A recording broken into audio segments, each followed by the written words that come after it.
back to our channel. So today we'll be reading Walt Disney's Robin Hood and the Golden Arrow.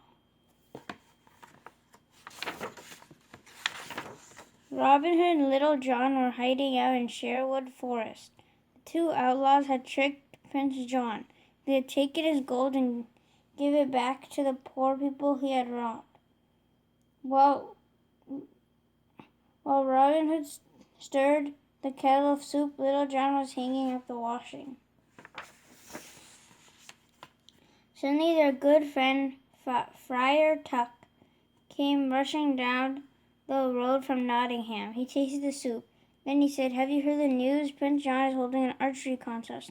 All the archers in the kingdom are invited, and Maid Marian will give the golden arrow to the one who wins the contest."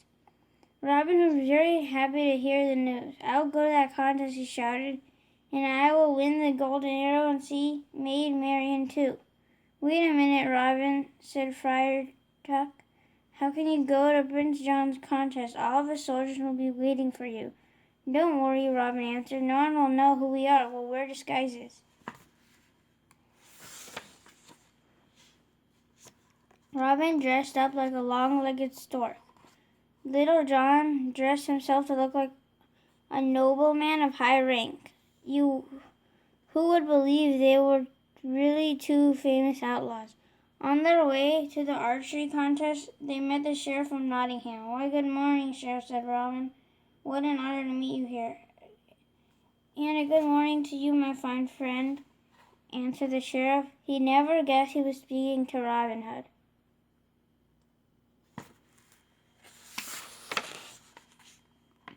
As Robin and Little John drew near the castle grounds, they met all sorts of people. Everyone in the kingdom was coming to Prince John's archery contest. In the center of the field stood a very tall throne. Prince John was sitting there beside Sir Hiss, his advisor.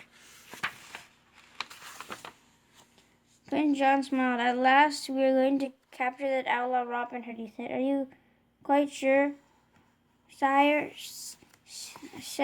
asked Sir Hiss. "Of course I am sure. Robin Hood loves Maid Marian, so I know he will come and try to win the golden arrow." "You should be careful," warned Sir Hiss. "Remember how Robin Hood and Little John stole the rings off your fingers and the wheels right off your coach?" "Silence, Hiss," roared the prince, "and don't ever let your head be higher than mine." The line of archers marched across the field. They had come from all over the kingdom. Each archer carried a stout-looking bow. At the end of the line walked a tall archer on still-like legs. He was in front of the sheriff. Little John did not stay with Robin Hood. He went straight to Prince John and bowed low before him. "And who you might be, sir?" asked Sir Hiss. "I'm Sir Reginald, Duke of Chutney," answered Little John. "I have come to pay my respect to Prince John." "Please sit down, sir," said the prince. "We do not often get such fine visitors." Little John sat down right on Sir Hiss. "Sir Chutney, you have taken my seat," said Hiss. "Hiss, get out of here," commanded Prince John. "You're no longer needed. Go out into the field and keep your eyes open for that villain Robin Hood." Just then Maid Marian came up to the throne with Lady Cluck. They bowed to Prince John, and then they sat down next to the royal throne and waited for the archers to file past. One archer, taller than the others, handed a flower to Maid Marian. "It's a great honor," he said, "to be shooting for a lovely lady like you." Then he winked and walked away. "My goodness, Cluck," said Maid Marian, "the eyes of that archer do look familiar." Suddenly the trumpeters on the castle tower blew their horns. The archery contest was about to begin.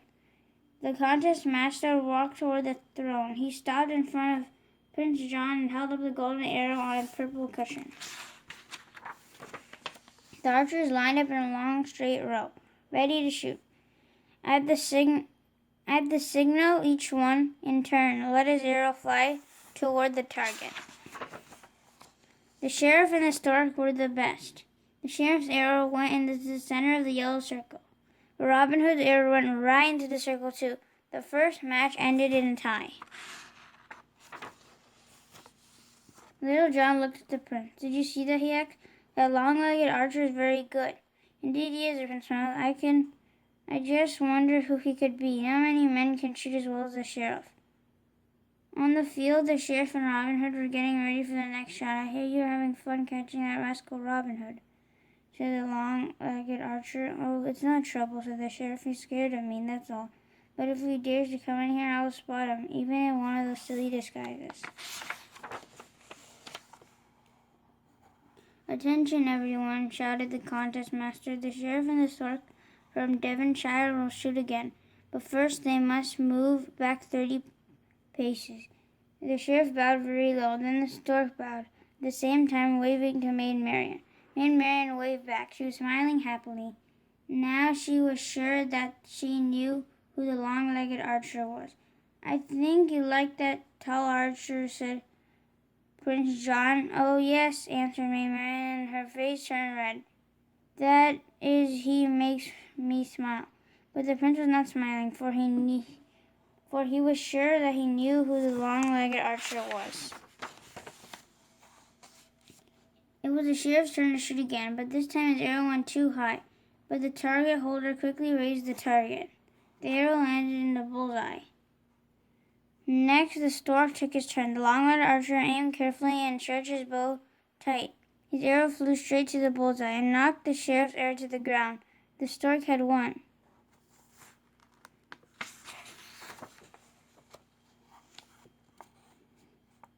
Friar Tuck roared with delight. He did it! He did it! All the villagers cheered with him. The long-legged stork from Devonshire was the hero of the day. Maid Marian hugged Lady Cluck. Prince John whispered an order to the contest master. The contest master whispered the order to the captain of the Rhino Guards. Robin Hood went to the throne and bowed to Prince John. Archer, said the prince, you have won the contest. Now you'll get your reward. With a quick slash of his sword, the prince tore off Robin's dark disguise. And the Rhino Guards grabbed Robin and tied him round and round with ropes. Robin Hood, I've been waiting to catch you, shouted Prince John. Now that I have you, you shall die.